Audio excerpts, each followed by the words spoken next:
Hey, Robert here from Mesh Masters. So, I wanted to have a talk about an element I almost always see go wrong with 3D artists, and that's the ability to be creative and design.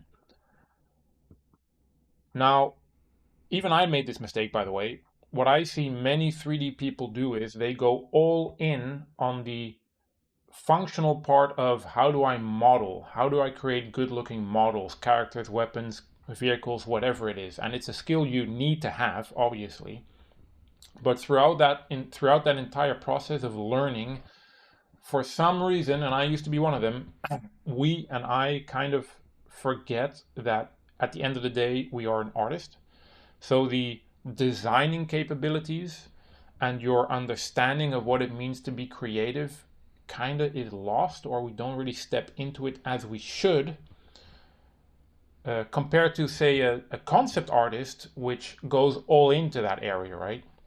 Now, I'm not saying you should become a concept artist, but I do believe as a 3D artist, you need to be able to tackle design tasks. So throughout my entire career, I've had studio jobs where, teams were maybe, say, 20 to 50 people. And then there isn't always a concept artist going to chew the work for you. So you need to be able to handle a task like, oh, we need a tank that does this, that so, fits in this faction. Can you design and create that? Again, I don't think you need to be a concept artist, but I do believe you need to understand better how to get to that end result. And in most cases, what I've seen, especially the last 8 running a team, is 3D artists always or most of the time kind of skip the process to get there. So let me share my screen. Now I'm pretty sure we've all seen this before, but if the end result is building the model, what usually happens, even though this is so basic, but they get the idea or the brief, right, from me as the art director or their client, or they're at a studio. And then, okay, most people kind of know, look at some references, like if you need to make the tank, okay, let's go look at tanks. And then they go straight into building. Some might first explore and do a block out, but then they still go straight into the building phase. Now, what I want to share and talk about is these steps are super crucial. And I think you should take each step one at a time and dive deeper into it. So let me explain. The idea or task, when you get that, in my opinion, you should be asking yourself and the person you got the task from is, why exactly are we building the thing within the task?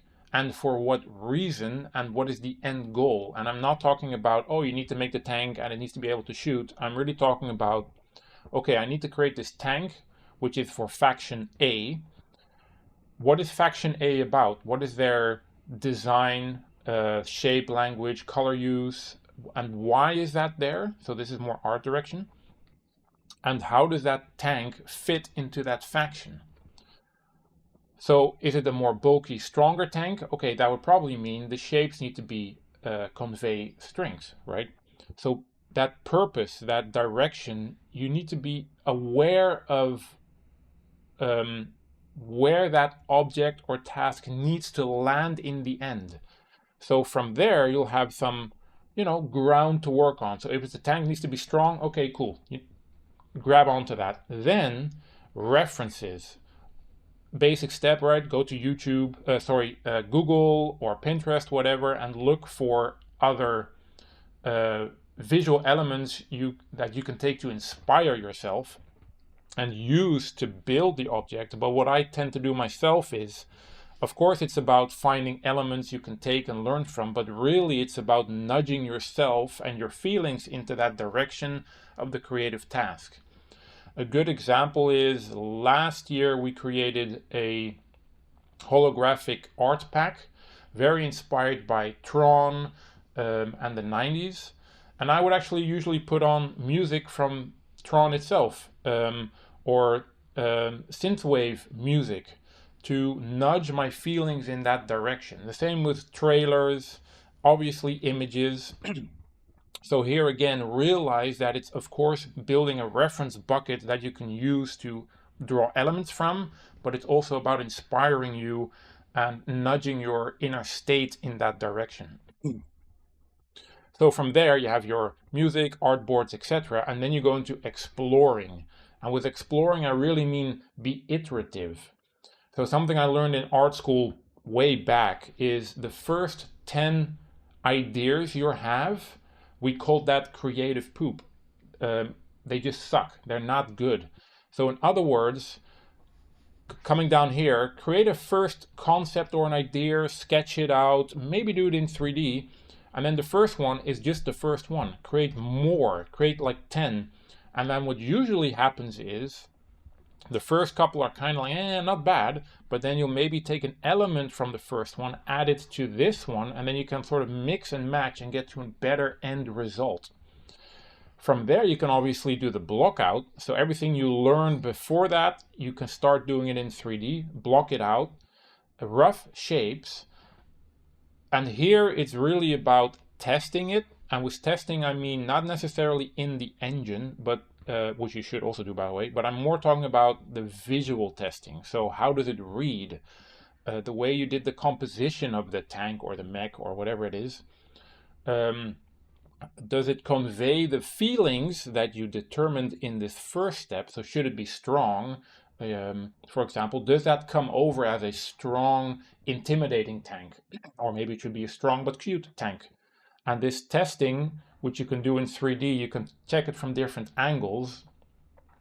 And once you're happy with that and it conveys the feeling that it needs to feel or has the purpose that it has, only then do you start building it.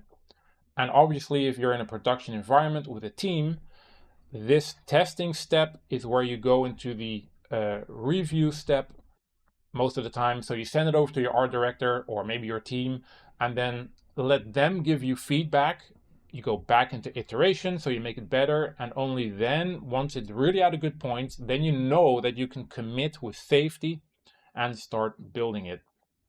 And as an extra bonus, what we do with Mesh Masters, that mock-up, once we're happy with it and the mock-up is good, that goes to the, in our case, client, but it could also be the programmer in your team, and he can already implement it as if it's the final art piece. So it has good naming, has good, the pivot is correct. Maybe if it's like a tank, it needs animation capabilities. So you can already build that in there.